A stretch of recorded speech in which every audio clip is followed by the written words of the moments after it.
Hi, this is Marek from Tryb. Today I'd like to talk about a game called Genshin Tarot. It's a game released by Brother Ming Games, and thanks for sending it for review. I hope you have seen my unboxing video. If not, you will find a link to it in the description of this video. And Genshin Tarot is a game based on Genshin Impact video game. It's not an official product, rather a fan-made project, but created with a permission or with a license from the like a fan license from the video game producer. The artwork is created on all these cards and the components by a lot of very talented artists from all over the world. And Genshin Tarot is a cooperative deck building game for 1 to 4 players, where you will create a team of different characters, and you will find different enemies, and then you will try to defeat the final boss. This is a deck building game. You will create a deck at the start of the game, then you will be able to acquire better cards, like in a lot of deck builders. This game looks fantastic, as I have shown you in the unboxing video. In a second I will show you how to play this game. You will see some cards and everything. It's really unique, believe me. And then I will tell you what I think about Genshin Tarot. Is this an interesting deck building game or not? I have played a lot of deck builders, I love them, so I can really compare it to other games from this genre. Let me show you how Genshin Tarot plays. This is Genshin Tarot prepared for play, for a solo game, for 1 player. This is my player area, this is the boss and enemy area. Because the game is cooperative one, the rules for solo play and for multiplayer game are almost the same. The player area you have a player board. The player board is this whiteboard here, and you use it to track 3 different statistics: HP, the red one, energy, and guard. HP are your life points. If they go to 0, you will lose the game. Energy is used to trigger special attacks, and guard is like your additional shield when you will be attacked by different enemies. First you will lower your guard and then your life points. Before you start the game, you have to randomly choose 4 different characters, because each player will use 4 characters. You don't have to worry. It may sound complicated, but to be honest, it's not. Basically, all the cards from the 4 characters that you will play will be combined into 1 deck, and this will be your deck of action cards that you will play to perform different actions and attacks. Here we have this big stack of cards. These are the cards from the base game, and these are all the characters that you can play. In the expansion, the Sword Arcana, you have almost the same amount of characters, so there are a lot of them. And you randomly take 5 and give 5 to each player. From these 5 characters you will choose 4, and this will be the characters that you will play. Each card has a name and illustration, and there is the symbol of the element this character is using. There are 6 different elements in this game, and it's good to have a party of 4 characters that use different elements, because then you will be able to perform different combos and use your cards in more efficient way. So there are 4 elements in this game, like water, electricity, fire, etc. You will be able to use these elements to make specific effects on the enemies that you will attack. Each character in this game has got a specific number of cards. So after you choose your 4 characters, you will take 4 decks like this for the 4 characters you will play. The first card is the special ability. It's called Elemental Burst card, and this is like a special effect that you will be able to trigger during the game. Each burst card has got a cost, you see the 3 white dots here, and this is where you will spend your energy. You start with 0, but by playing different cards you will be able to gain more energy, and you can spend the energy to perform the burst actions. They are powerful, and each character has got one burst card.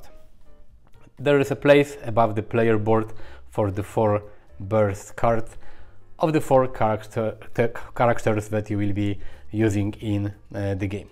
So there is this cost, there is the effect, like for example draw 1 card. If the card you drew was an action card, it costs no action points to play this turn. So you can play energy, pay energy and use it. Using a burst card doesn't cost you any action points, because each turn of the game you have a specific number of action points that you will be able to spend to perform different actions, but using burst doesn't cost action points, it only costs energy. Apart from the burst card, you have deck of cards, and you can see some cards have plus in the name and some doesn't. The cards without plus are the basic cards. So first you have to separate the regular cards from the better cards, the upgraded ones. And you have 6 cards.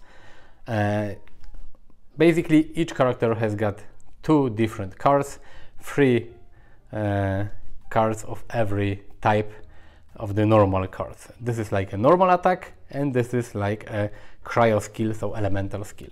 So you have 6 basic cards. From the 6 cards you have to choose 5. You will leave 1 behind, and you have 5 cards, and these are the basic cards from one character. You will do it with all the characters in the game, so at the end of the preparation phase of the setup you will have 20 regular cards from all 4 characters. You will shuffle it and you will get a deck of cards that will be your action deck. This is the action deck that I have prepared for the 4 characters in my example here on the table. You can see different cards. The cards repeat, like as you have seen, each character has got 2 types of cards, like here is Frost Gnoll, 3 cards, and Ceremonial Blade Work, also 3 the same cards. But each character also has got the upgraded cards, and during the game you will be able to replace the basic cards in your deck with the advanced versions by paying Mora. This is like the currency in the game, you can say experience points that you will gain from by killing enemies. You gain Mora, and then you can spend Mora to upgrade your cards. And here you can compare them. For example, this Ceremonial Blade Work, it says deal 3 damage to 1 enemy in your zone, and the upgraded version says deal 2 plus 1d6 damage to 1 enemy in your zone. So it can be 3 or even 8 depending on your roll. So this is the better version. All the upgrade cards you have to put in the 4 sections of the player board, here, here, here and here. And here are the cards that you will be able to buy during the game. So you have your deck of cards with 20 basic cards. Okay, one thing I've forgotten, apart from the upgraded cards, because you always have 6 basic cards and you only choose 5, the 6th basic card you can also put here, and you will be able to buy it during the game for 3 Mora points. Upgrading costs 5. So the 6th basic cards you can get during the game. After you create your starting deck of 20 cards, you have to put all your burst cards at the top, or the upgrade cards on the left and right. Now you have to choose the boss you will play against. In the game you have 3 different bosses. Each boss board looks like this. To be honest, it looks like this because on this side you have round tracker and you have 12 rounds. You will be able to track this round number with this token here, and each round you will progress this tracker, and if it goes to 12 and you don't defeat all the enemies in the game, you will lose. But if you manage to defeat all the enemies before the 12th round, you will put this board on the other side, and here is the boss. You have 3 bosses, one is here, 2 are here, And bosses are like very powerful enemies. They HP, health points and shields number depends on the player count. It's for 1, 2, 3 or 4 players. And each boss has got a special abilities and special attack. Each time the boss will act in the game, you will roll a d6 die, and depending on the result, you will perform a specific attack of a boss. Also, each boss has got some passive abilities that are active during the whole boss fight. But before you go to boss, you have to defeat enemies, and the enemies are placed here. You will randomly take 3 powerful enemies, the royal enemies. You have this deck of royal enemies, and you randomly have to choose 3, and you will put them here. You will not see who they are. Then you have to choose randomly 8 regular enemies, and you have to create a pattern like 3 royal enemies. On top of them you have to put 2 normal enemies, then 3 normal, then 2 normal, and then 1 normal enemy. And it looks like this. I have placed them on one stack, but if you check the rulebook, you can see the pattern of organizing the enemy cards. So basically you will have 11 enemy cards. Here are the 11 enemies that you have to fight and defeat in order to fight with the boss.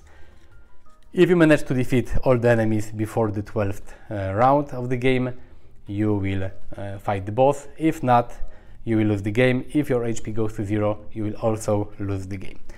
Each enemy card has got health points on the left top corner, mora points, the, you can say, currency, the money you will get for defeating this enemy. You will be able to spend mora on buying the regular cards or for upgrading cards. Here are shields. You have the shields token here, and shields basically prevent enemy from getting normal damage.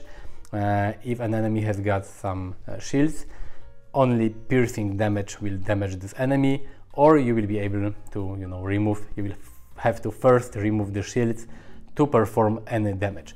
And here is the attack power of the enemy. So if you don't defeat this enemy in your phase, then in the enemy phase the enemy will attack and will deal 2 damage to your character. If you have a guard, you will first subtract the guard and then your life points. If you don't have any guard value, you will get damage straight away. And here's also a passive ability. Sometimes you have on reveal, sometimes on death, sometimes it's passive. On reveal, this ability will trigger when this enemy is revealed, this one when enemy dies, this one passive, it stays for the whole fight. So as you have seen, you have a lot of enemies to choose from. At the start of the game, you reveal the first enemy. This is the first enemy you will fight. So what's next?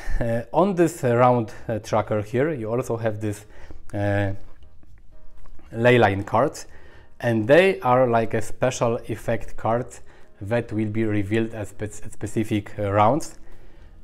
Each round, number 3, 4, 5, 6, has got this small icon here, and this tells you that on the 3rd round you will reveal one of those cards. One, but starting from 6th round you will reveal 2 cards.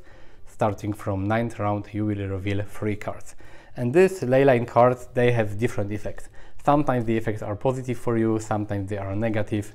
You randomly take the number of cards shown here. At the start of each round you reveal the cards and you do the effects written on the cards. So everything is prepared. We have the 4 characters. They all have their special burst attacks. We have the action deck, we have the cards that we can upgrade. Here are some status cards like overheat, dash, positive status, burn, freeze, negative ones. You will get the cards depending on your actions, on the enemy attack. Sometimes the enemies will tell you to add specific cards to your deck like burn or freeze that will trigger at some point. At the start of each round you have to progress the tracker. so you start at first round, you have to take 5 cards. Basically you take 5 cards at the end of each round, but each round you start with 5 cards. And these are your cards that you can play. You have 5 action tokens. 3 of them are put on the active side, 2 on the inactive side. This is an inactive side, this is active side. And so basically you have 3 action points.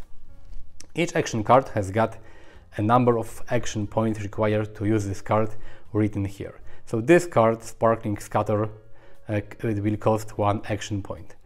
They all cost 1, but there are some cards in the deck that cost 0, or there are some cards that cost 2.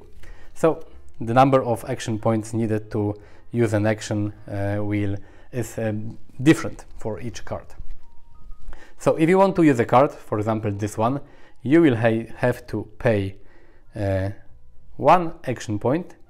You flip this token, then you will use this card. It says apply Geo, and then you will deal 1 piercing damage to 1 enemy in any player's zone, and you will draw 1 card. So we can do it.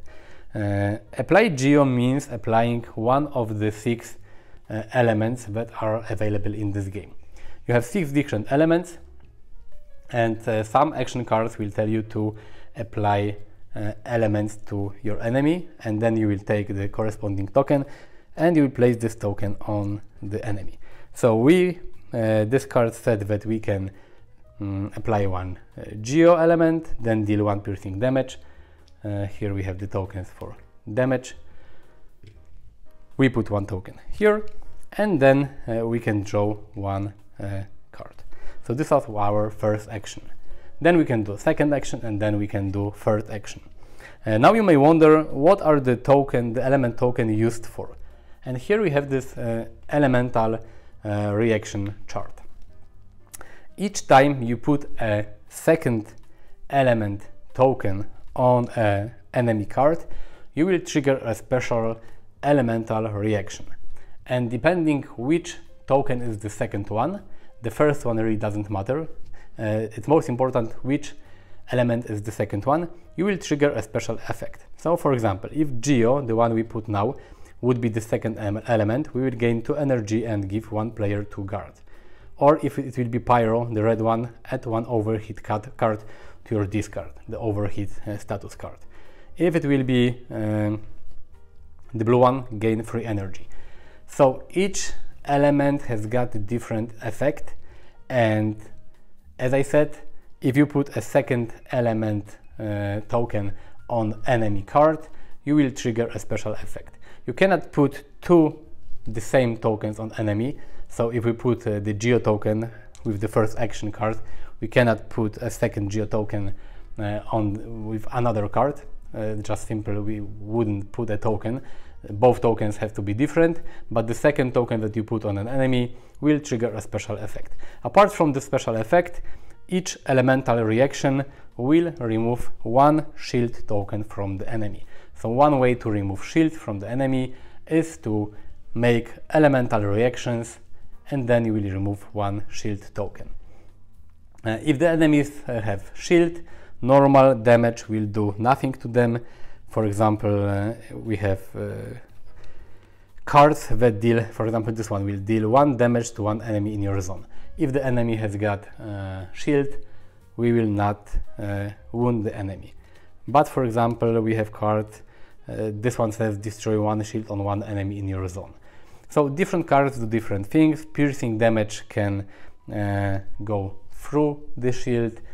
If you have regular damage, you will first have to remove shield from the enemy. If you destroy the enemy, you will get the Mora points. They look like this, and then you will be able to spend them to upgrade your cards. Upgrading cards cost nothing. If you want to upgrade a card, you have to remove the basic one from your deck, from the game, and you take the upgraded one straight to your hand, and you can use it in the same turn. So after doing all the actions, action cards, you can trigger the burst effects. If you have energy, it doesn't cost any action points. Upgrading cards also doesn't cost any action points. If you have done everything, you have to discard all the remaining cards in your hand. You will have to take 5 new cards. Now is the enemy phase. If there are enemies available here, they will try to attack you. If there are no enemies, or for example if there is a situation like this and there are some cards on top of this whole enemy area, at the end of enemy phase you will have to reveal them and you will have to fight them in the next round. When you do your action and enemies they do the actions, you progress the round tracker here. If there are any ley line cards shown on the round number, you will reveal them now, and the game continues like this. If you if you destroy all the enemies, you will reveal the boss. No more round tracker is used. The ley line cards are also not used. You will fight with the boss. The one who survives wins the game, either you or the boss. So this is how you play Genshin Tarot. As you have seen, you have a lot of enemies to choose from, a lot of characters to choose from. You have 3 different bosses, and choosing different characters will create a completely different action deck that you will be able to use. Different enemies have different powers, so there's a lot of replayability here, especially if you will get this Sword Arcana expansion. You will get almost the same number of additional characters, so with almost 40 characters there are endless possibilities to play this game.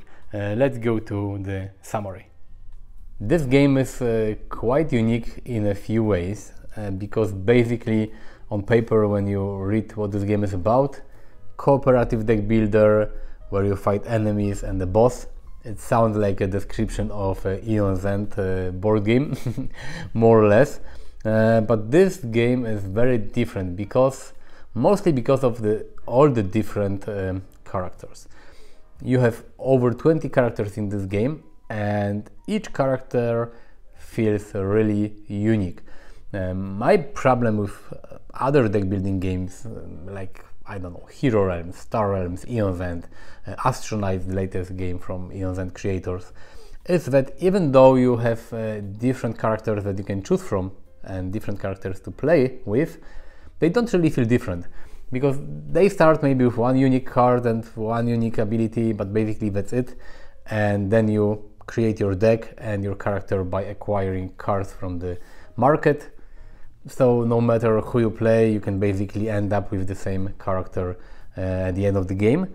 And in this game it works completely different, because each player chooses 4 characters randomly, 4 characters at the start of the game, and then you combine your deck of cards with cards from all these 4 characters, and each character feels really unique, has completely different cards, different abilities, different powers, and they feel very different from each other. And this is really interesting. Some characters are focused on dealing piercing damage or regular damage. Some characters can remove shields. Some characters can heal.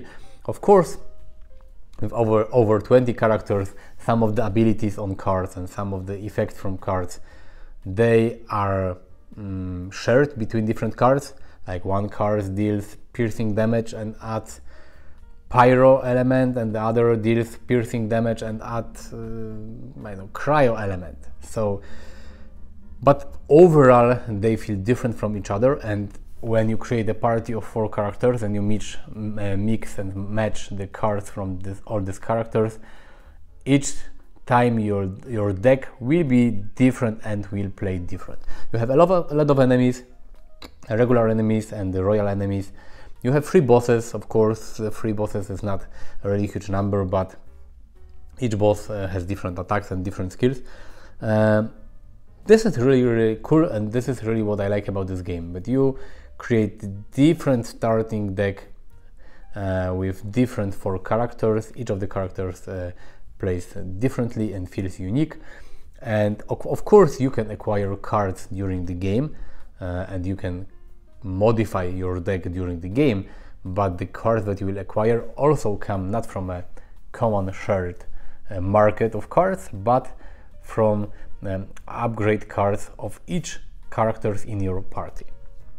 The second thing I really like is the elemental reaction mechanic that allows you to place different elements on enemies, and depending which is the second element token you place on an enemy, different effects will trigger. And this is really cool because apart from the effect from the cards, you will get additional effects from all the elemental reactions. And this adds another strategy layer, because you always has to think which action cards to play in which order, because the second element put on an enemy will trigger the specific effect.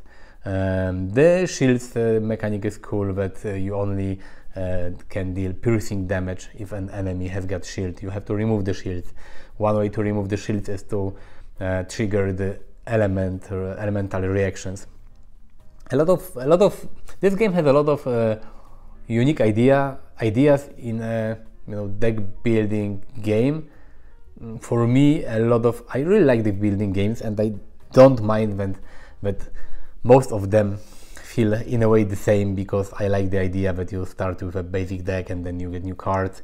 I like cooperative games where you can, together with other players or solo, fight different enemies and fight bosses.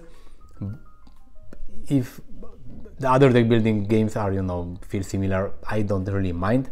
But I really appreciate that Genshin Tarot adds a lot of new things. It doesn't feel like all the other deck builders I have played. And if you add this Sword Arcana expansion to this game, that is also available on the Brother Ming website, you will get almost twice the number of characters. So together with the expansion there will be almost 40 characters, I think, and this is so much. Each character has different cards and different burst abilities. You can mix the characters from the expansion with the base game. It's really cool. This game is based on the Genshin Impact video game. It's mostly based on the characters. You don't really have to know the Genshin Impact video game to enjoy this game, because as a standalone game it feels really well. But I think that you will appreciate this game even more if you know the video game, because the characters, the enemies will feel familiar. If you're a fan of the video game, I think that many times during this game you will smile seeing different enemies, abilities and characters and so on. I haven't really played the video game a lot. I've played it a few times just to see what it's about. It's an RPG game, but it's a game that also is based around combat and creating a party of different characters, doing different combos, and I think that this aspect of the video game can be seen in this board game. The artwork in this game is really amazing, and the whole production quality is really amazing. Believe me, I have seen a lot of games, I review a lot of games, I play a lot of games, and a lot of games that I get for review that are, retail edition, sometimes from really huge companies, they don't have the quality that can be seen in Genshin Tarot. You have dual layered player boards, you have a thick cardboard for the bosses, you have a lot of cards, you have dividers for the cards, there is space in the box for sleeved cards, you have plastic insert, a lot of cool tokens, custom dice. The artwork is amazing. The character cards are based around tarot deck, and they are really have matte finish with some gold, sparkling gold elements. It looks really nice. You can also get an art book for this game, and the art book is not only art book, but it also contains a lot of information about the characters and about enemies in this game. Not about bosses. This is the one thing that I miss in the art book, some info about the bosses that can be fought here. But if you don't know the video game, the art book is a really cool way to know the characters, the world of Genshin Impact, and you know, to get some information who is who and who are you fighting with. I have to say that this game is a huge surprise for me. I was you know, lured to try it and to review it because I like deck building games. When I have seen some images, I thought, okay, why not? I like deck builders, cooperative deck builders, and you know, I like to play games solo, and this one has a solo mode because you can play with, you know, just one gamer, one player.